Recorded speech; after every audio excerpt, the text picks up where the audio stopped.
राजा कीन के ले जा दे, ए राजा कीन के ले जा दे।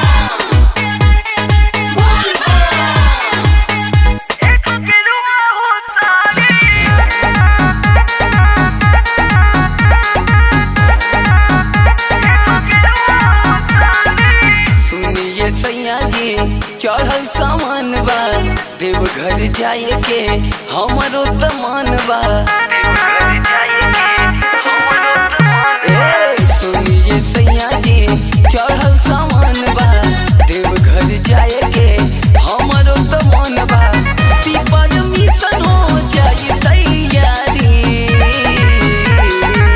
ए राजा कीन के ले जाती एगो गेरुआ हो सारी, ए राजा कीन के ले जाती एगो गेरुआ हो सारी।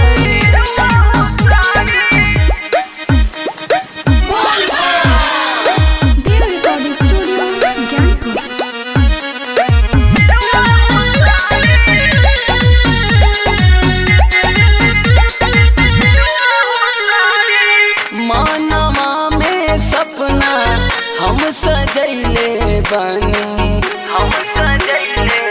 यही से सैया हम त जिद कैले बानी। हे राजा जी जलवा चढ़ावे जे जला बोले दानी के, छनही में हरे उ त परेशानी के। करीनी हो पिया बाट दानी टारी, ए राजा कीन के ले जाती एगो गेरुआ हो सारी, ए राजा कीन के ले जाती एगो गेरुआ हो सारी, ए राजा कीन के ले जा दे, ए राजा कीन के ले जा दे।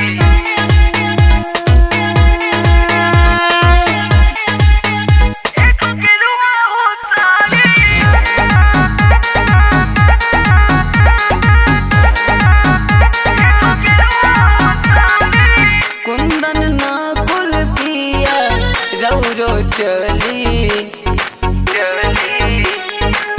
भोला जी के दर्शन आंसू राजा कली।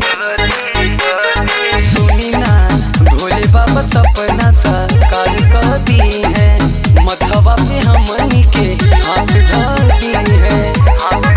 देवराया दास के भेज दी बाजारी, ए राजा कीन के ले जाती एगो गेरुआ हो सारी,